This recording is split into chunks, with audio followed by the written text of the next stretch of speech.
Хотелось бы, чтобы по-нашему, а может быть даже и что-то лучше, чем мы. В каком-то смысле, да.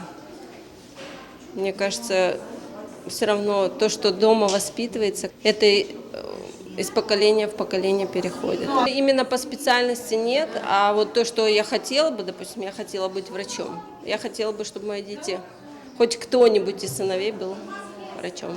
Ну, я думаю, да. Каждый в чем талантлив, чтобы достиг успехов. Я поддержу любое их решение, все, что они выберут, любой путь, я буду их всегда поддерживать.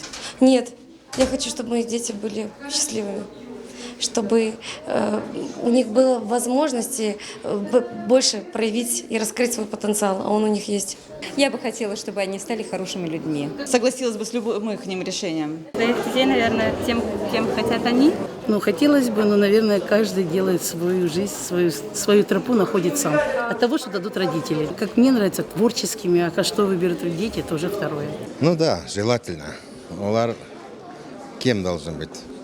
Врачами, учителями и воспитателями.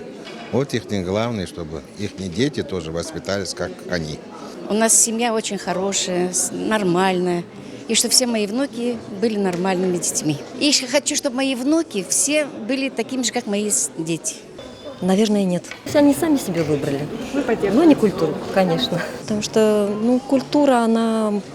Без культуры нет нации. Но культура очень тяжела в продвижении. Я думаю, что они должны мной гордиться, я ими должна гордиться. Я бы очень хотела, чтобы они пошли по моим стопам. Но самое главное, чтобы они были людьми с большой буквы.